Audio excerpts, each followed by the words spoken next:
ऋषभे नमः बाहुभ्यामुदते नमः जातेरुत शिवा. 29ನೇ ತಾರೀಕಿಗೆ ಅಮೃತ ಸ್ನಾನ ಇರೋದ್ರಿಂದ ಅವತ್ತು ಮೌನಿ ಅಮಾವಾಸ್ಯೆಯ ದಿನ ಆ ಸ್ನಾನ ಇರೋದ್ರಿಂದ ಜನ ಈಗಲೇ ಹೆಚ್ಚಿನ ಸಂಖ್ಯೆಯಲ್ಲಿ ಬರ್ತಾ ಇದ್ದಾರೆ. ಎಲ್ರಿಗೂ ನಮಸ್ಕಾರ. ಹರ ಹರ ಮಹಾದೇವ್. ನಾನು ನಿಮ್ಮ ಮುಮ್ತಾಜ್, ಮಹಾಕುಂಭಮೇಳ ಪ್ರಯಾಗ್ರಾಜ್ನಿಂದ.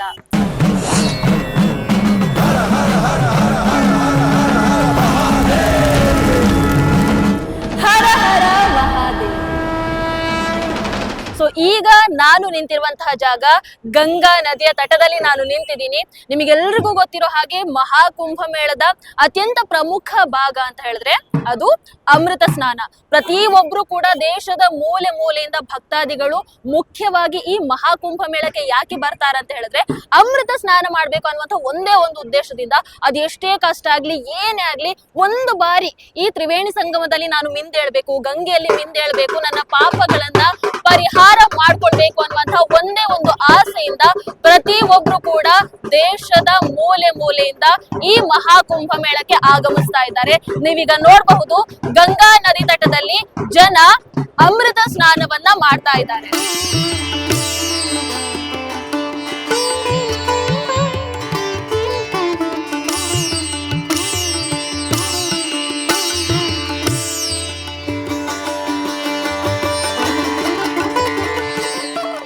ಎಲ್ರಿಗೂ ಗೊತ್ತಿರೋ ಹಾಗೆ ಈ ಮಹಾಕುಂಭಮೇಳದಲ್ಲಿ 6 ಪ್ರಮುಖ ಅಮೃತ ಸ್ನಾನದ ದಿನಗಳಿದೆ. ಒಂದು ಜನವರಿ 13ಕ್ಕೆ ಅದಾಯ್ತು.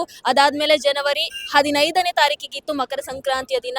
ಇನ್ನು ಜನವರಿ 29ನೇ ತಾರೀಕಿಗಿದೆ ಮೌನಿ ಅಮಾವಾಸ್ಯೆಯ ದಿನ ಅಮೃತ ಸ್ನಾನ ಇದೆ. ಅದಕ್ಕೋಸ್ಕರ ಈಗ ಜನ ಹೇಗೆ ಬರ್ತಾ ಇದ್ದಾರೆ ಅಂತ ಹೇಳಿದ್ರೆ ಅದನ್ನ ಹೇಳೋದಕ್ಕೆ ಸಾಧ್ಯ ಇಲ್ಲ, ನಿಮಗೆ ತೋರಿಸ್ತೀವಿ. ಈಗ ಆಲ್ರೆಡಿ ವೀಕೆಂಡ್ ಬಂದಿದೆ, ಹಾಗಾಗಿ ಜನ ಗುಂಪಾಗಿ ದೇಶದ ಮೂಲೆ ಮೂಲೆಯಿಂದ ಬರ್ತಾನೆ ಇದ್ದಾರೆ.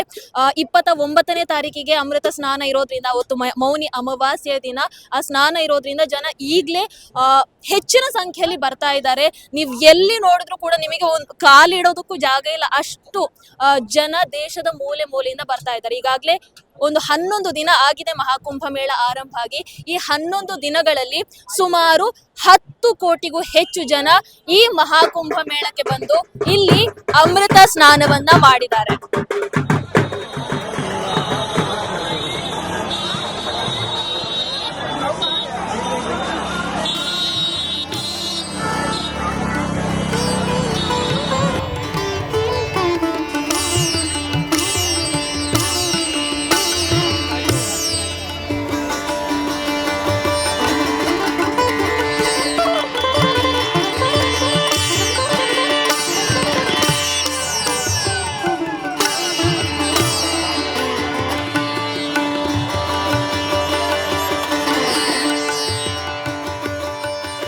ಭಕ್ತಾದಿಗಳು ಯಾವ ರೀತಿ ಇದ್ದಾರೆ ಅಂತ ಹೇಳಿದ್ರೆ ಗಂಗಾ ನದಿಯ ತಟ ಎಲ್ಲಿ ಸಿಕ್ಬಿಡುತ್ತೋ ಅಲ್ಲಿ ಹೋಗಿ ಮಿಂದೇಳ್ತಾ ಇದ್ದಾರೆ. ಯಾಕಂತ ಹೇಳಿದ್ರೆ ಪ್ರತಿಯೊಬ್ರು ಕೂಡ ಇಲ್ಲಿ ಮಹಾಕುಂಭಮೇಳಕ್ಕೆ ಬಂದಿರುವಂತಹ ಉದ್ದೇಶ ಒಂದೇ, ಒಂದು ಬಾರಿ ನಾನು ಗಂಗಾ ನದಿಯಲ್ಲಿ ಮಿಂದೇಳ್ಬೇಕು, ತ್ರಿವೇಣಿ ಸಂಗಮದಲ್ಲಿ ಮಿಂದೇಳ್ಬೇಕು ಅಂತ. ತ್ರಿವೇಣಿ ಸಂಗಮಕ್ಕೆ ಹೋಗೋದಕ್ಕೆ ಸಾಧ್ಯ ಆಗದವರು ಇಲ್ಲೇ ಎಲ್ಲಿ ಗಂಗಾ ನದಿ ಸಿಕ್ತಾಳೋ ಅಲ್ಲೇ ಮಿಂದೇಳ್ತಾ ಇದ್ದಾರೆ. ಒಂದು ಬಾರಿ ಅಂದ್ರೆ ಪ್ರತಿಯೊಬ್ಬರ ಆಸೆ ಇರುತ್ತೆ, ಅದಕ್ಕೋಸ್ಕರನೇ ಅವರು ಎಲ್ಲೆಲ್ಲಿಂದನೂ ಬಂದಿರ್ತಾರೆ.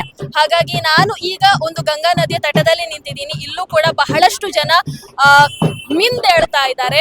ನಾನು ಆಗ್ಲೇ ಹೇಳಿದ ಹಾಗೆ ಈ 12 ದಿನದಲ್ಲಿ ಸುಮಾರು 10 ಕೋಟಿಗೂ ಹೆಚ್ಚು ಜನ ಈ ಅಮೃತ ಸ್ನಾನವನ್ನ ಮಾಡಿದ್ದಾರೆ. ಇನ್ನೂ 30 ದಿನ ಇದೆ. ಹಾಗಾಗಿ 40 ದಿನಗಳಲ್ಲಿ ಒಟ್ಟಾರೆಯಾಗಿ 60 ಕೋಟಿಗೂ ಹೆಚ್ಚು ಜನ ಈ ಅಮೃತ ಸ್ನಾನವನ್ನ ಮಾಡೋರಿದ್ದಾರೆ. ನಾನು ಆಗ್ಲೇ ಹೇಳಿದ ಹಾಗೆ ಮತ್ತೊಮ್ಮೆ ಜನವರಿ 29ನೇ ತಾರೀಕಿಗೆ ಮೌನಿ ಅಮಾವಾಸ್ಯೆ ಇದೆ. ಅವತ್ತು ಜನ ಹೆಚ್ಚಿನ ಸಂಖ್ಯೆಯಲ್ಲಿ ಬಂದು ತ್ರಿವೇಣಿ ಸಂಗಮದಲ್ಲಿ ಮಿಂದೇಳೋರಿದ್ದಾರೆ.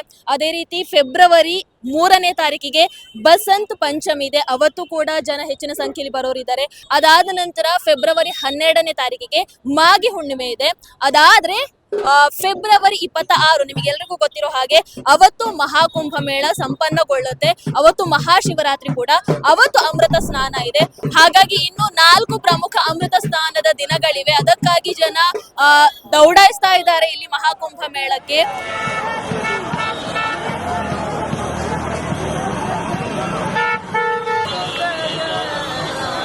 ಹೆಚ್ಚಿನ ಸಂಖ್ಯೆಯಲ್ಲಿ ಜನ ಅದ್ ಎಷ್ಟೇ ಕಷ್ಟ ಆದ್ರೂ ಕೂಡ ಇಲ್ಲಿ ಆಗಮಿಸ್ತಾ ಇದ್ದಾರೆ. ಆದ್ರೆ ನಾನು ಒಂದು ಹೇಳಬಲ್ಲೆ, ನಾನು ಸುಮಾರು 3-4 ದಿನದಿಂದ ಇಲ್ಲಿ ಓಡಾಡ್ತಾನೆ ಇದ್ದೀನಿ. ಎಷ್ಟೇ ಜನ ಬರ್ಲಿ, ಅದೆಷ್ಟೇ ದೊಡ್ಡ ಗುಂಪುಗಳಾಗಿರ್ಲಿ, ಯಾವುದೇ ರೀತಿಯಾದಂತಹ ಅಹಿತಕರ ಘಟನೆ ಅಂತೂ ಇಲ್ಲಿ ನಡೆಯೋದಿಲ್ಲ. ಜನ ಬಹಳ ಶಾಂತಚಿತ್ತವಾಗಿ ತಮ್ಮ ತಮ್ಮ ಗುಂಪುಗಳ ಜೊತೆಗೆ ಹರೇ ಕೃಷ್ಣ ಹರೇ ರಾಮ ರಾಧೆ ರಾಧೆ ಹರ ಹರ ಮಹಾದೇವ ಅಂತ ಹೇಳ್ತಾ ಘೋಷಣೆಗಳನ್ನ ಕೂಗ್ತಾ ಒಬ್ರಿಗೊಬ್ರು ಸಹಾಯವನ್ನ ಮಾಡ್ತಾ ಮುಂದೆ ಮುಂದೆ ಹೋಗ್ತಾ ಇದ್ದಾರೆ. ಅಂದ್ರೆ ಇಲ್ಲಿ ಲಿಟ್ರಲಿ ನಮಗೆ ಒಂದೊಂದು ಹೆಜ್ಜೆ ಇಡೋದಕ್ಕೂ ಕಷ್ಟ ಆಗ್ತದೆ, ಅಂದ್ರೆ ಅಷ್ಟು ರಶ್ ಇದೆ. ಸ್ಟಿಲ್ ಆದ್ರೂ ಕೂಡ ಜನ ಒಬ್ರಿಗೊಬ್ರು ಸಹಾಯ ಮಾಡ್ಕೊಳ್ತಾ ಅದೇ ರೀತಿ ಮುಂದೆ ಸಾಗ್ತಾ ಇದ್ದಾರೆ. ಇದು ನಾವು ಇಲ್ಲಿ ಕಾಣುವಂತ ಒಂದು ವಿಶೇಷತೆ ಅಂತಾನೆ ಹೇಳ್ಬಹುದು. ಇದು ಸನಾತನ ಧರ್ಮದ ವಿಶೇಷತೆ ಅಂತಾನೆ ಹೇಳ್ಬಹುದು. ಯಾಕಂತ ಹೇಳಿದ್ರೆ ಪ್ರತಿಯೊಬ್ರು ಕೂಡ ಇಲ್ಲಿ ಬಂದಿರುವಂತದ್ದು ಗಂಗೆಯಲ್ಲಿ ಮಿಂದೇಳೋದಕ್ಕೆ. ಎಲ್ರು ಕೂಡ ಬರ್ಲಿ, ಎಲ್ರು ಕೂಡ ಈ ಒಂದು ಸಂಭ್ರಮದಲ್ಲಿ ಪಾಲ್ಗೊಳ್ಳಿ ಅನ್ನುವಂಥದ್ದು ಎಲ್ಲರ ಆಶಯ ಆಗಿರುತ್ತೆ. ಹಾಗಾಗಿ ಆ ಒಂದು ಅದ್ಭುತ ವಾತಾವರಣವನ್ನ ಕೂಡ ನಾವು ಈ ಮಹಾಕುಂಭ ಮೇಳದಲ್ಲಿ ಕಾಣ್ತಾ ಇದ್ದೀವಿ. ಇನ್ನು ಫೆಬ್ರವರಿ 27ನೇ ತಾರೀಕಿಗೆ ಅಮಿತ್ ಶಾಜಿ ಅವರು ತ್ರಿವೇಣಿ ಸಂಗಮದಲ್ಲಿ ಅಮೃತ ಸ್ನಾನವನ್ನ ಮಾಡೋರಿದ್ದಾರೆ. ಅದೇ ರೀತಿ ಫೆಬ್ರವರಿ 1ನೇ ತಾರೀಕಿಗೆ ಉಪರಾಷ್ಟ್ರಪತಿಗಳಾದಂತಹ ಧನ್ಕರ್ ಅವರು ಬರೋರಿದ್ದಾರೆ. ಇನ್ನು ಫೆಬ್ರವರಿ 10ನೇ ತಾರೀಕಿಗೆ ರಾಷ್ಟ್ರಪತಿಗಳಾದಂತಹ ದ್ರೌಪದಿ ಮುರ್ಮು ಅವರು ಕೂಡ ಇಲ್ಲಿ ತ್ರಿವೇಣಿ ಸಂಗಮದಲ್ಲಿ ಬಂದು ಅಮೃತ ಸ್ನಾನವನ್ನ ಮಾಡೋರಿದ್ದಾರೆ. ಹಾಗಾಗಿ ನಿಮಗೆ ಮಹಾಕುಂಭ ಮೇಳಕ್ಕೆ ಬರೋದ್ರ ಬಗ್ಗೆ ಏನಾದ್ರೂ ಡೌಟ್ಸ್ ಇದ್ರೆ ಅದ್ರ ಬಗ್ಗೆ ತಲೆ ಕೆಡ್ಸ್ಕೊಳೋದಕ್ಕೆ ಹೋಗ್ಬೇಡಿ, ಬಂದ್ಬಿಡಿ. ಇಲ್ಲಿ ಬಂದ ಮೇಲೆ ಯಾವುದೋ ಒಂದು ರೀತಿಯಾಗಿ ನಿಮಗೆ ದಾರಿ ಸಿಗುತ್ತೆ. ಇಲ್ಲಿ ಹೆಲ್ಪ್ ಮಾಡಕ್ಕೆ ಪೊಲೀಸರಂತೂ ಇದ್ದೇ ಇರ್ತಾರೆ. ನೀವು ಅದ್ರ ಬಗ್ಗೆ ಅಂತೂ ಟೆನ್ಷನ್ ಮಾಡಬೇಡಿ. ನಿಮಗೆ ಇಲ್ಲಿ ಗೂಗಲ್ ಮ್ಯಾಪ್ಗಿಂತ ಹೆಚ್ಚಾಗಿ ಬಹಳ ಹೆಲ್ಪ್ ಆಗುವಂಥದ್ದು ಪೊಲೀಸರೇ. ನಿಮಗೆ ಇಲ್ಲಿ ತುಂಬಾ ಹೆಲ್ಪ್ ಆಗ್ತಾರೆ. ಪ್ರತಿ ಹೆಜ್ಜೆಗೂ ಕೂಡ ನಿಮಗೆ ಇಲ್ಲಿ ಪೊಲೀಸರು ಇದ್ದೇ ಇರ್ತಾರೆ. ನಿಮಗೆ ಭಾಷೆ ಬರದೇ ಇದ್ರೂ ಕೂಡ ನೀವು ಯಾವುದೋ ಒಂದು ಭಾಷೆಯಲ್ಲಿ ಕೇಳಿ ಅವರು ನಿಮಗೆ ಸಹಾಯವನ್ನ ಮಾಡೇ ಮಾಡ್ತಾರೆ. ಎಷ್ಟೇ ಜನ ಸೇರಿದ್ರು ಕೂಡ ಈ ಒಂದು ಸಂಭ್ರಮದ ವಾತಾವರಣ ಇದೆಯಲ್ಲ, ಅದನ್ನ ಪದಗಳ ಮೂಲಕ ವರ್ಣಿಸೋದಕ್ಕೆ ಸಾಧ್ಯ ಇಲ್ಲ. ನೀವು ಒಂದು ಬಾರಿ ಬನ್ನಿ, ಈ ಸಂಭ್ರಮದಲ್ಲಿ ನೀವು ಕೂಡ ಪಾಲುದಾರರಾಗಿ ಈ ಆಧ್ಯಾತ್ಮಿಕ ವಿಸ್ಮಯದಲ್ಲಿ ನೀವು ಕೂಡ ಕಳೆದು ಹೋಗಿ ಅಂತ ನಾನು ಇಲ್ಲಿ ಈ ಗಂಗಾ ನದಿಯ ತಟದಲ್ಲಿ ನಿಂತು ಹೇಳ್ತಾ ಇದ್ದೀನಿ. ಹರ ಹರ ಮಹಾದೇವ.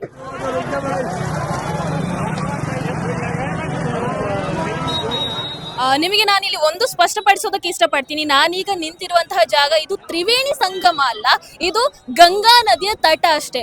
ಆದ್ರೂ ಕೂಡ ಇಲ್ಲಿ ಅದೆಷ್ಟು ಜನ ನೆರೆದಿದ್ದಾರೆ ನೋಡಿ, ಅದೆಷ್ಟು ಜನ ಇಲ್ಲಿ ಅಮೃತ ಸ್ನಾನ ಮಾಡ್ತಾ ಇದ್ದಾರೆ ನೀವು ನೋಡಿ. ಅಂದ್ರೆ ಜನರಿಗೆ ಇರುವಂತದ್ದು ಬಂದೆ, ತ್ರಿವೇಣಿ ಸಂಗಮದಲ್ಲಿ ಆಗ್ಲಿಲ್ಲ ಅಂದ್ರೂ ಕೂಡ ಮಹಾಕುಂಭ ಮೇಳದಲ್ಲಿ ಬಂದು ಗಂಗಾ ನದಿಯಲ್ಲಿ ನಾನು ಮಿಂದೇಳ್ಬೇಕು ಅಷ್ಟೇ. ಆ ಮೂಲಕ ನನ್ನ ಪಾಪಗಳ ಪರಿಹಾರ ಆಗಬೇಕು ಅನ್ನುವಂತ ಒಂದು ಆಸೆಯನ್ನು ಇಟ್ಕೊಂಡು ಬಹಳಷ್ಟು ಜನ ಬಂದು ಈಗ ಇಲ್ಲಿ ಅಮೃತ ಸ್ನಾನವನ್ನ ಮಾಡ್ತಾ ಇದ್ದಾರೆ. ಇನ್ನು ನೀವು ಅಲ್ಲಿ ತ್ರಿವೇಣಿ ಸಂಗಮದಲ್ಲಿ ಅದನ್ನ ಹೇಳೋದಕ್ಕೆ ಸಾಧ್ಯ ಇಲ್ಲ.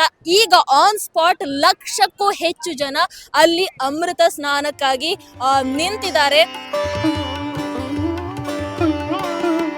राधे राधे हरे कृष्णा। और हम कुंभ में आए हैं, बड़ा अच्छा लगा है। और जिला जालौन से जीतू कमतरी, और बहुत अच्छा लग रहा है। और हमारी दीदी को लाइक करें, कमेंट करें और शेयर करें। और हम ज़्यादा से ज़्यादा वायरल हो चुके हैं और काफ़ी वीडियो बन रही हैं। तो इतनी वीडियो दूर पहुंचाओ कि इंडिया में हर जगह फेमस वीडियो हर जगह फैल जाए, कि हाँ अच्छा लगे कि वीडियो फैल गई है। और कमेंट में जल्दी जल्दी बताओ कि आप क्या पूछना चाह रहे हो, तो भाई से मिलें और वो ही बताएंगे कि कुंभ आए। और कुंभ में बहुत अच्छा लग रहा है, बहुत अच्छा नज़ारा है। और इधर हम आए हुए हैं, अब बस मन डाउन हो गया तो अब जाएंगे। और थोड़ा जाने का मन नहीं कर रहा था, लेकिन क्या करें, लेकिन जाना तो पड़ेगा क्योंकि अब वायरल हो गए हैं, बहुत लोग फेमस पीछे पड़ गए हैं, तो इसलिए हम भी जाएंगे। और दीदी तो वायरल तो हो गई। और लाइक कमेंट शेयर करें। ರಾಧೆ ರಾಧೆ ರಾಧೆ ಕೃಷ್ಣ. ಈಗ ನೀವು ನನ್ನ ಹಿಂದೆ ನೋಡಬಹುದು ಒಂದು ಬ್ರಿಡ್ಜ್ ಇದೆ. ಇದು ಉತ್ತರ ಪ್ರದೇಶ ಸರ್ಕಾರ ಮಹಾಕುಂಭ ಮೇಳಕ್ಕೆ ಅಂತಾನೆ ನಿರ್ಮಾಣ ಮಾಡಿರುವಂತಹ ಕೃತಕ ಬ್ರಿಡ್ಜ್. ಇಂತಹ ಬ್ರಿಡ್ಜ್ ಹಲವಾರು ಬ್ರಿಡ್ಜ್ಗಳಿದೆ. ಇದನ್ನ ಸೆಕ್ಟರ್ ಗಳಾಗಿ ವಿಂಗಡಣೆ ಮಾಡಿದ್ದಾರೆ. ಈಗ ನಾನು ನಿಂತಿರುವಂತದ್ದು ಸೆಕ್ಟರ್ ನಂಬರ್ 6 ಅಲ್ಲಿ. ಸೊ ಒಂದು ಬ್ರಿಡ್ಜ್ ಅಲ್ಲಿ ಯಾರು ಹೋಗ್ತಾರೋ ಮತ್ತೆ ಆ ಬ್ರಿಡ್ಜ್ ಇಂದ ಮತ್ತೆ ನಾವು ಈ ಕಡೆ ಬರೋದಕ್ಕೆ ಸಾಧ್ಯ ಇಲ್ಲ. ಒಂದು ಬ್ರಿಡ್ಜ್ ಹೋಗೋದಕ್ಕೆ ಇರುತ್ತೆ, ಇನ್ನೊಂದು ಬ್ರಿಡ್ಜ್ ಆ ಕಡೆದೇನಿರುತ್ತೆ ಅದು ಬರೋದಕ್ಕೆ ಇರುತ್ತೆ. ಈ ರೀತಿಯಾಗಿ ಬಹಳಷ್ಟು ಬ್ರಿಡ್ಜ್ಗಳನ್ನ ಕೂಡ ಕೃತಕವಾಗಿ ಇದೇ ಮಹಾಕುಂಭ ಮೇಳಕ್ಕಾಗಿ ಯೋಗಿಜಿ ಸರ್ಕಾರ ನಿರ್ಮಾಣ ಮಾಡಿದೆ. ಯೋಗಿಜಿ ಸರ್ಕಾರಕ್ಕೆ ನಿಜವಾಗ್ಲೂ ನಾನು ಈ ಮಹಾಕುಂಭ ಮೇಳದಲ್ಲಿ ನಿಂತ್ಕೊಂಡು ಧನ್ಯವಾದಗಳನ್ನ ತಿಳಿಸೋದಕ್ಕೆ ಇಷ್ಟಪಡ್ತೀನಿ. ಯಾಕಂತ ಹೇಳಿದ್ರೆ ಇಷ್ಟು ಜನ ಲಕ್ಷೋಪಲಕ್ಷ ಜನ ಬರ್ತಾ ಇದ್ದಾರೆ. ಇವರನ್ನ ಮ್ಯಾನೇಜ್ ಮಾಡೋದು ಅಷ್ಟು ಈಸಿ ಅಲ್ಲ. ಆ್ಯಂಡ್ ಇಷ್ಟು ಜನ ಬರುವಾಗ ಇಲ್ಲಿನ ಫೆಸಿಲಿಟಿ ಆಗಿರಬಹುದು ಅಥವಾ ಇಲ್ಲಿನ ಸ್ವಚ್ಛತೆಯನ್ನ ಕಾಪಾಡುವಂಥದ್ದು ಅಷ್ಟು ಸುಲಭದ ಮಾತು ಅಲ್ಲವೇ ಅಲ್ಲ. ಯಾರು ಏನೇ ಹೇಳಿ ಎಂಥದ್ದು ಹೇಳಿ, ಬಟ್ ಅದಷ್ಟು ಸುಲಭದ ಮಾತು ಅಲ್ಲವೇ ಅಲ್ಲ. ಆದ್ರೆ ಯೋಗಿಜಿಯವರು ಮಾಡಿರುವಂತಹ ಪ್ರತಿಯೊಂದು ವ್ಯವಸ್ಥೆ ಇದೆಯಲ್ಲ, ಅದಕ್ಕೆ ಹ್ಯಾಟ್ಸ್ ಆಫ್ ಹೇಳಲೇಬೇಕು.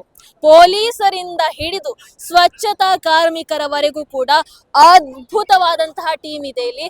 ಅದ್ಭುತವಾಗಿ ತಮ್ಮ ಕಾರ್ಯವನ್ನ ನಿರ್ವಹಿಸ್ತಾ ಇದ್ದಾರೆ. ಹಾಗಾಗಿ ಮಹಾಕುಂಭ ಮೇಳದಲ್ಲಿ ಯಾವುದೇ ರೀತಿಯಾದಂತಹ ಟೆನ್ಷನ್ ಬೇಡ. ನಿಮಗೆ ಬಂದ್ರೆ ಏನು ಅಂತ, ನೀವು ಬಂದ ಮೇಲೆ ನೀವು ಅನ್ಕೊಂಡಿರುವಂತಹ ಕಾರ್ಯಗಳೆಲ್ಲವೂ ಕೂಡ ನೆರವೇರುತ್ತೆ. ಈ ಸಂಭ್ರಮವನ್ನ ಕಣ್ತುಂಬಿಕೊಳ್ಳೋದಕ್ಕೋಸ್ಕರನಾದ್ರೂ ಒಂದು ಬಾರಿ ಬಂದ್ಬಿಡಿ. ಇಂತಹ ಅವಕಾಶ ಮತ್ತೆ ಸಿಗೋದಿಲ್ಲ.